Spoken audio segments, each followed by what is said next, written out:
fadhigii maanta ee golaha wakiilada Jamhuuriyadda Soomaaliland oo shirgudoominayay gudoomiyaha golaha wakiilada Mudane Baashe Maxamed Faarax ayaa waxay xildhibaanada ku ansixiyeen xisaab xidhka miisaaniyad sanadeedka 2018 ilaa 2019 waxaana ugu horeyn uu gudoomiyaha golaha wakiilada Jamhuuriyadda Soomaaliland uu codgeliyay xisaab xidhka 2018 ilaa 2019 حساب حكي سيدي يتمنى وسلام وسلام أو لقيت أنا اللي كنت نصوص رئيسي كعن جاءت هذول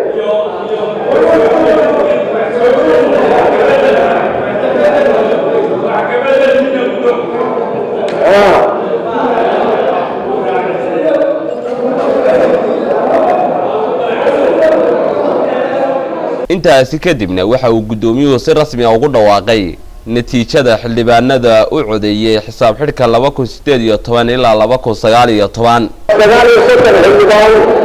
ayaa qaraabay la saxiixay xisaab xidhka 2019 oo lagu daray nifaaqana guddiga soo sareysay hal xildhibaan hal xildhibaan ka arisay gudoomiyuhu oo coday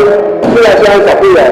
sidoo kale waxa xildhibaanada loo akhriyay oo daraska miisaaniyada sanadeedka 2021 waxaana xildhibaanada hortooda ka akhriyay gudoomiye ku-xigeenka guddida dhaqaalaha xildhibaan Obsiye waana kan xildhibaanka oo qodob uga akhrinaya oo daras miisaaniyadeedka 2021 daraska miisaaniyada ee sanadka 2021 waxay ka kooban tahay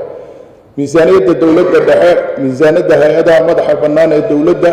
miisaaniyada dawladaha hoose miisaaniyada sanduuqa horumarinta Soomaaliland ay hirgeliso wadamada daarbixiyaasha Somaliland Development Fund miisaaniyada mashruuca maamulka daadejinta dawladaha hoose iyo miisaaniyada mashruuca iyo mashaariicda bankiga adduunka sida shaxda hoos ku muuqata miisaaniyada dawladda dhexe waa 2 trilyan 101 bilyan 500 milyan Somaliland shilling taasoo ka badan miisaaniyadii sanadkii hore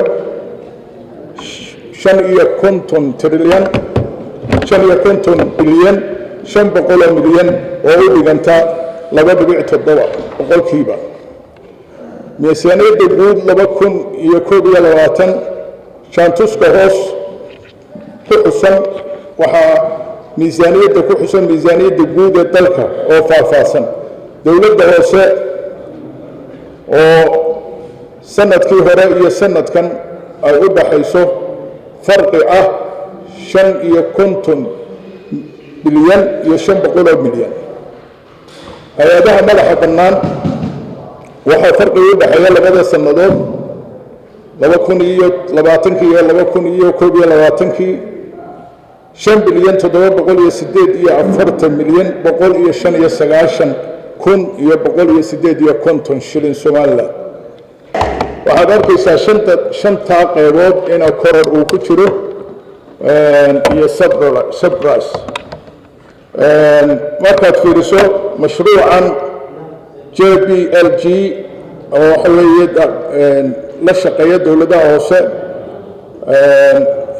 daadinta mashruuca daadejinta maamulka isaga waxa weeye hoos u dhac ku dhacay oo 3 bilyan 349 milyan iyo 367 shilin Somaliland iyo noqon miisaaniyadda waxa ku jira nifaaq lagu soo daray si gaar ah aan u codsanaynaa in loo soo gudbiyo maadaama uu xeerkaasi yahay xeer ka madax bannaan miisaaniyadda waa in lagu daraa daraska miisaaniyadda 2021 bunada sagootiska xildhibaanada baarlamaanka ee ku cad xeerka maamuuska madaxweynaha iyo madaxweyne ku-xigeenka iyo mudanayaasha golayaasha sharci dejinta